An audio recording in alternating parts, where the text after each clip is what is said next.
Welcome to How to Save Your Marriage with Nicola Beer, a show full of tips and practical strategies to repair, rebuild, and strengthen your relationship. If you are currently stuck wondering if your marriage can be saved, or you know you want to save it but don't know how to go about changing it, this show is for you. And now here is your host, Nicola Beer, who specializes in a proven 10-step program to help couples increase the love, passion, and happiness in their marriage in 30 days or less, guaranteed.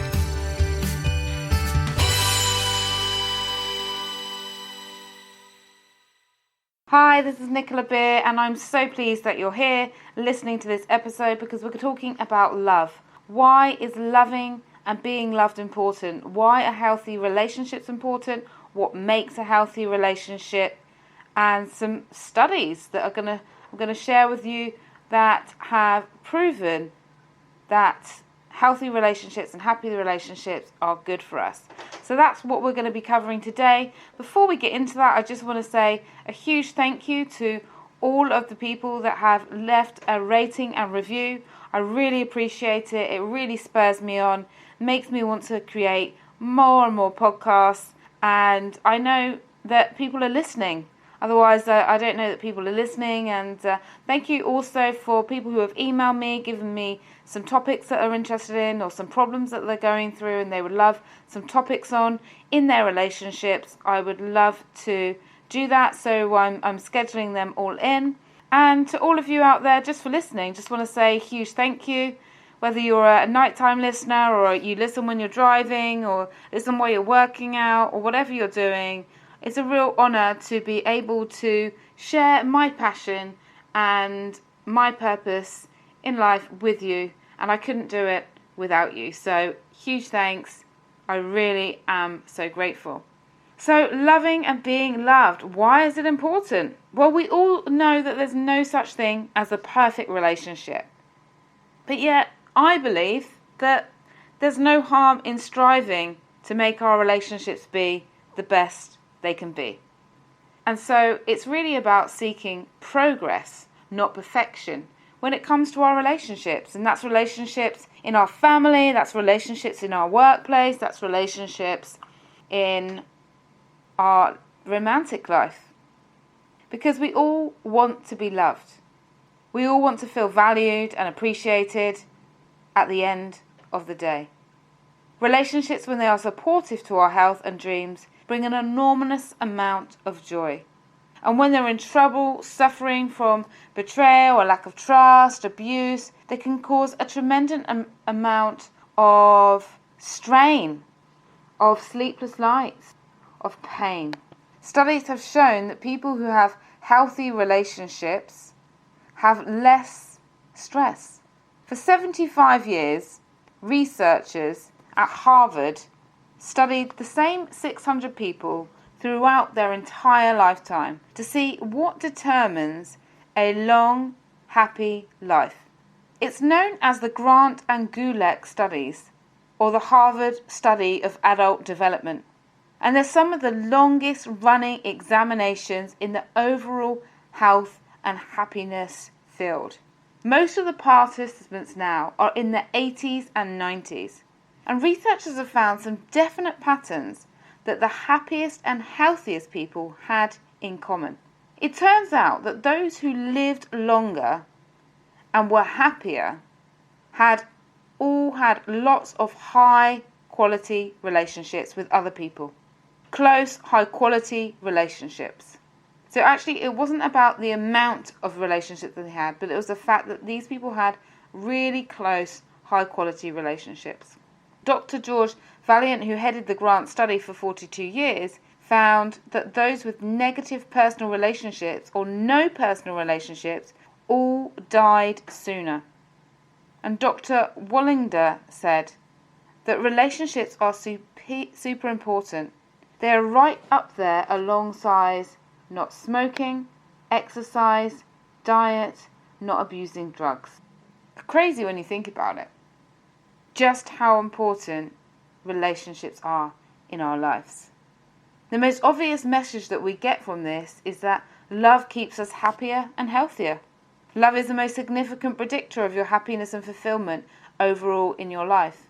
Specifically, the studies show that having someone that you can rely on helps your nervous system to relax, your brain to stay healthy, and reduces emotional pain.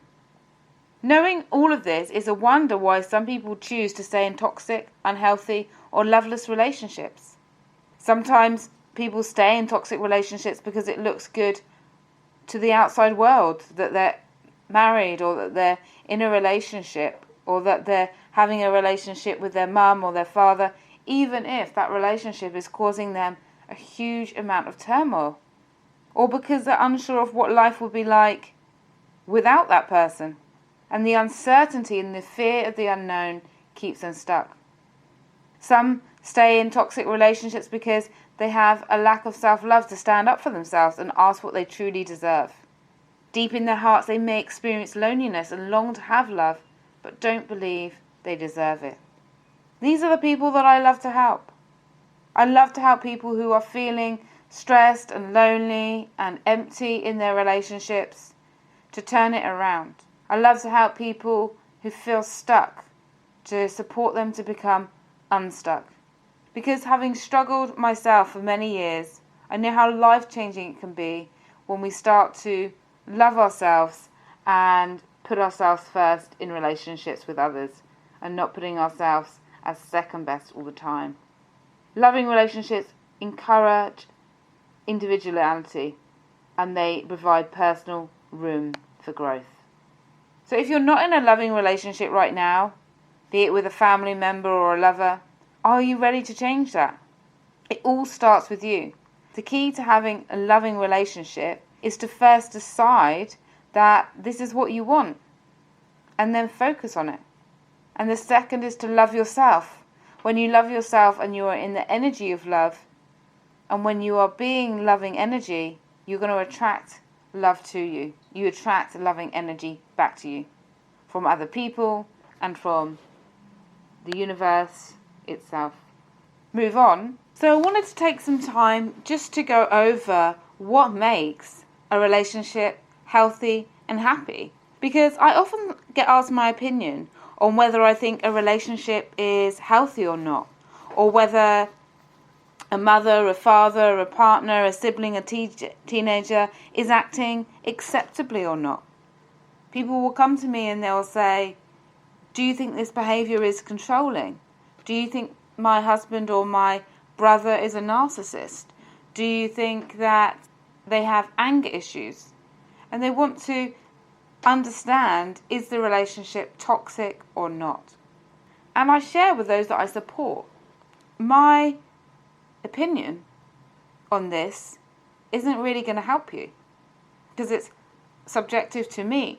And that's why asking people for advice in relationships never really works, because everybody has their own perceptions and their own history and their own internal experiences of relationships, which when they offer support is going to come out, and sometimes it can be completely the wrong advice. So I say to them, look, whilst my opinion doesn't really matter, I can help you. And I help them by looking at what areas of the relationship are not there. What areas of the relationship could do with some work? What areas of the relationship could do with a boost to enhance the closeness and connection? So I'll find out for them what is not working. How is it affecting them? And look at what actions they can take for themselves to improve their life and relationships. You see, we can control 3 things in our lives. We have the power to always control these 3 things, no matter what circumstances are happening. We get to choose what we focus our thoughts on. Now, often it can not seem like that. Often we can have lots of negative thoughts coming up, and sometimes our thoughts can be overwhelming. And get support if that is you, because that can just be absolutely draining. But with a bit of retraining, if our mind goes off on one thing, if we're having negative thoughts, we can address it and we can focus forward. One very famous self-esteem expert says that when we have a negative thought, what we should really say is cancel, and then put in a positive affirmation. So you can try that. Other than that, it's just really, just saying to yourself, this isn't helping me. This is my favourite. When I have negative thoughts, I'd be like, this isn't helping me, Nicola. Let's refocus. So you can focus your thoughts. The second thing we have control over is we get to choose what things mean. So, for example, if someone said to you, "Goy, you're really working hard," some people could take that as a compliment. Thank you. Yeah, I really am working hard. I really love this job, and I'm really doing the best that I can. And other people could take it the wrong way. Yeah, well, I have to. Don't have a go at me. I'm doing the best I can. I'm sorry I can't come home earlier. And they would see it like as an attack. Working really hard. We get to decide what things mean to us. We get to decide what assumptions that we jump to, and it's always best not to jump to any assumptions, or if we're going to jump to assumptions, if we're going to make assumptions, to jump to positive assumptions. And the third thing we get to control is we get to control what actions we take. You can decide, are you going to work on the relationship, yes or no? And if you're not going to work on the relationship, then of course that's your choice. You get to decide how much you work on something and how little you work on something. So let's look at what makes up the key characteristics of healthy, happy relationships. And if you can think of someone as I ask these questions, that'll be great. So just put someone in your mind. Maybe you want to listen to this audio a couple of times. Maybe you want to press pause and then go back, because it's really useful to look at relationships with people in our lives, whether that's a parent, a sibling, a lover, a son or daughter. These are the key ingredients of healthy and happy relationships. And when I say a son or daughter, obviously I mean once they're older. So support. Can you turn to them when things are not going well and feel that they have your back? Do they celebrate your success as if it's their success? As in, are they pleased when you do well? That's support. Trust. Do you trust them? Do they trust you? Do you feel safe and comfortable? Trust is essential. Is your communication good? So communication is the next one. Good communication. Is your communication open and safe? Do you feel that you're heard? Do you listen without interrupting or becoming defensive? Are you able to speak your truth? Respect. Do you value each other's opinions, even if you do not agree with them? Are all decisions that affect one another made together? Do you respect each other's roles in the relationship? Is there respect there? Do you have each other's back? Then there's equality.